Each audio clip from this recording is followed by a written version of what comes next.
नमस्कार दोस्तों, आप सभी का स्वागत है हमारे इस YouTube चैनल में। मैं पिछले कई वीडियोज़ मैंने बनाया है जिसमें बाबा साहब के बचपन के बारे में, उनके जीवन से संबंधित कुछ घटनाओं के बारे में आपको मैंने बताया है। आज मैं भीमराव के उसी स्कूल दिनों की घटनाओं के बारे में आपको उनके कुछ कड़े जीवन के अनुभवों को आपके सामने मैं रखने जा रहा हूँ। इस पे मैं कुछ बातें करूँगा जो बाबा साहब ने कुछ कड़वे ऐसे अनुभव थे जिनके उनके जीवन में जो है रहा है, उसके बारे में आज हम थोड़ा सा उनके बारे में चर्चा करेंगे। बाबा साहब बचपन से पढ़ने में काफ़ी होशियार थे। वो काफ़ी अच्छे स्टूडेंट भी कहलाते थे अपने स्कूल में। वो नित दिन प्रतिदिन जो है अपने स्कूल जाया करते थे। वो सुबह निकलते, शाम को वो घर जो स्कूल का जो समय होता है उस समय में वो घर को लौटते थे। लेकिन जब वो स्कूल जाते थे तो स्कूल में जो है उन्हें जो है बैठने के लिए जगह नहीं दिया जाता था। आप कल्पना कर सकते हैं कि एक छोटा सा बच्चा जिसे जो है स्कूल में जो है स्कूल के कक्षाओं में बैठने के लिए नहीं दिया जाता था, तो बैठते कहाँ थे? तो स्कूल के जो कक्षाएं होती थी, कक्षाओं के बाहर बैठते थे। उनको जो है कक्षाओं में सबसे अलग बैठाया जाता था और बैठने के लिए वो घर से ही खुद आसन लाया करते थे। उन्हें कक्षाओं के बाहर बैठा दिया जाता और वहीं पे जो है उनका अपना आसन बैठा के वहीं पे बैठ। अब समझ सकते हैं, थोड़ा सा कल्पना करें कि स्कूल क्लास के बाहर जब वो बैठते होंगे, क्या जो अंदर में जो अध्यापक पढ़ाते होंगे वो सही ढंग से सुनाई पड़ता होगा। आप हैं बाबा साहब के इस मोटिवेशन से जो है आप कुछ खुद मोटिवेशन प्राप्त कर सकते हैं। मैंने देखा है कि बहुत सारे ऐसे टीचर हैं जो कि अपने क्लास में जो है बच्चों को बैठने के लिए जगह नहीं मिल पाता, लेकिन वो बाहर बैठ के भी पढ़ते हैं। तो बाबा साहब भी उसी तरह के थे। वो कक्षाओं के बाहर भी बैठ के जो बहुत ध्यान से सुनते रहते थे। मैं आपको शेयर करता हूँ कि मैंने भी अपने कुछ क्लास में ऐसे देखा है कि मेरे टीचर के क्लास में जो है इतने स्टूडेंट बैठ जाते थे कि बैठने की जगह ही नहीं होता था।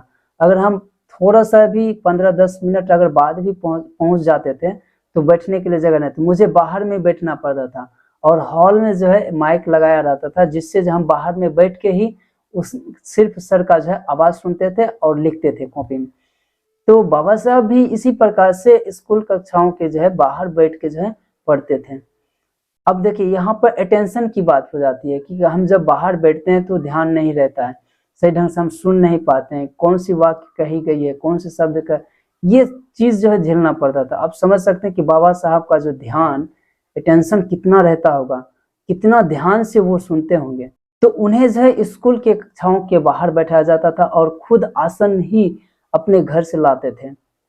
मतलब इतना आप समझ सकते हैं कि भेदभाव उस समय हुआ था। आज के समय में बिल्कुल ऐसा नहीं अब होता है, लेकिन उस समय में होता है। अगर आज के समय में यदि ये नहीं होता है तो ये बाबा साहब का ही कृपा है जो आज हम लोग जो है क्लास में एक साथ सभी एक साथ बैठ के पढ़ते हैं।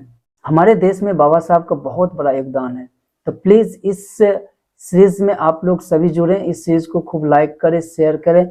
अगर आपको यह सीरीज अच्छा लग रहा है तो प्लीज़ मेरे चैनल को सब्सक्राइब करें। एक लाइक बाबा साहब के लिए भी, भीमराव के लिए भी। और इस भीम जयंती में आप सभी को मेरी तरफ से ढेर सारी शुभकामनाएं। भीमराव को जो है दलित होने के कारण जो उसे जो है स्कूल के कक्षाओं के बाहर बैठना पड़ता था और जितने भी स्टूडेंट होते थे वो सब कक्षाओं के अंदर बैठते थे, कक्षाओं में बाहर बैठते ही थे। कभी कभार ऐसा भी होता था कि जब उन्हें प्यास लगती थी तो स्कूल में उसे पानी भी नहीं पीने के लिए जो है उनके लिए जो अलग से व्यवस्था की गई थी। उसमें भी कभी कभार ऐसा भी होता था कि भीम को जो है अधिक प्यास लगी है, लेकिन उस समय जो है कोई वहां पे रहता नहीं था, जिसके कारण जो उन्हें प्यासा ही रहना पड़ता था। आप समझ सकते हैं कि पढ़ने की इतनी ललक उनके अंदर था कि वो जो है भूख प्यास, ठंड, जाड़ा, बारिश कभी नहीं देखते थे। आज अगर हम कंपेयर करें तो इसके तुलना में हम लोग कुछ भी नहीं, इतने कष्ट झेलें और वो भी बचपन से।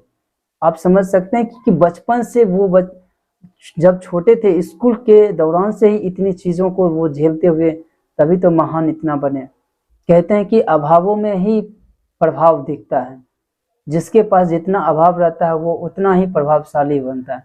जो जितना संघर्ष करता है वो उतना ही आगे बढ़ता है। तो बाबा साहब इसी व्यक्तित्व के लोग थे।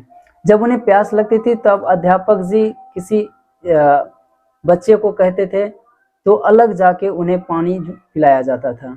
भीमराव को ये सब देख के काफी दिक्कत भी होता था। वो ये अपने मन में प्रश्न भी करते होंगे कि मैं क्या हूँ। उनकी जाति को लेकर जो इतना भेदभाव होता था, मतलब भीमराव को नीची जाति होने के कारण जो है उनको काफी इस प्रकार का अनुभव जो उनके जीवन के साथ होता रहा। भीमराव को मन में हमेशा ये ऐसा सवाल उठता था कि लोग हमारे साथ ऐसा व्यवहार क्यों करते हैं, क्यों उसे अलग बैठाया जाता है, क्यों उसे पानी पीने नहीं दिया जाता है।